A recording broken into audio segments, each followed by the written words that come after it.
Hello everyone, welcome to my channel.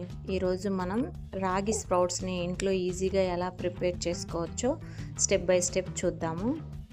నేనైతే ఇక్కడ ఒక 500 గ్రామ్స్ రాగులతో ప్రిపేర్ చేస్తున్నాను స్ప్రౌట్స్. నైట్ టైమే ఒక 3-4 టైమ్స్ మంచిగా వాష్ చేసేసుకొని నీళ్ళు పోసి నానబెడితే మంచిగా నానతాయి నైట్ మొత్తము.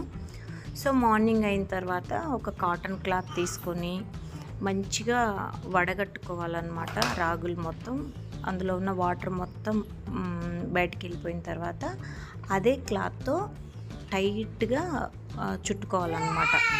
సో ఒక బౌల్లో పెట్టేసి క్లోజ్ చేసేసిన తర్వాత దాని మీద వెయిట్ అయినా పెట్టుకోవచ్చు, వద్దనుకుంటే అలా వదిలేసినా పర్వాలేదు.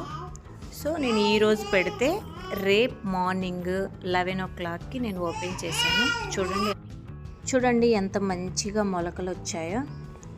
సో కొంచెం వాతావరణం చల్లగా ఉందనుకుంటే ఇంకొక రోజు ఎక్స్ట్రా పెట్టుకుంటే బాగా వస్తాయి అన్నమాట.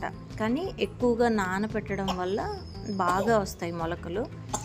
సో హెల్త్ బెనిఫిట్స్ చాలా ఎక్కువగా ఉంటాయి ఈ స్ప్రౌట్స్ వల్ల. అయితే చిన్నపిల్లల్లో కానీ పెద్దవాళ్ళలో కానీ కాల్షియం తక్కువగా ఉంది అనుకున్నప్పుడు సో రెగ్యులర్గా ఇలా ఇవ్వగలిగితే మంచి హెల్త్ బెనిఫిట్స్ అనేది ఎక్కువగా ఉంటాయి. ఎక్కువ శాతం రాగుల్ని పౌడర్గా ప్రిపేర్ చేసుకొని జావా అలాంటివి చేసుకొని తీసుకుంటాం కదా, కానీ ఇలా స్ప్రౌట్స్గా ప్రిపేర్ చేసుకొని తీసుకోవడం వల్ల న్యూట్రియంట్స్ బాడీ ఈజీగా అబ్జర్వ్ చేసుకునే అవకాశం అనేది ఎక్కువగా ఉంటుంది అన్నమాట స్ప్రౌట్స్ వల్ల. సో మొలకలన్నీ తీసి నీట్గా ఒక ప్లేట్లో పెట్టి నేను ఎండలో పెట్టాను. నాకైతే ఒక ఫుల్ డే పట్టింది మొత్తం డ్రై అవ్వడానికి. సో ఒక డే తర్వాత ఇక చూడండి ఇలా ఉన్నాయి. సో లైట్ సిమ్లో పెట్టి వేపుకున్నాను. అయితే నిజంగా వేపేటప్పుడు మాత్రం చాలా మంచి స్మెల్ వచ్చింది.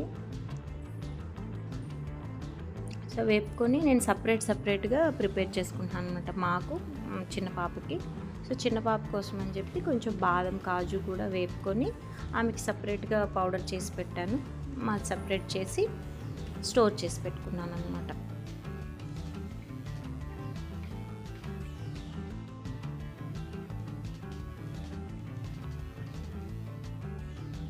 ఇలా చాలా సింపుల్గా ఇంట్లో రాగి స్ప్రౌట్స్ అనేది ప్రిపేర్ చేసుకోవచ్చు. ఈ వీడియో మీకు యూస్ఫుల్ అనిపిస్తే లైక్ చేయండి, షేర్ చేయండి. ఇలాంటి వీడియోస్ కోసం మా ఛానల్ని సబ్స్క్రైబ్ చేయండి.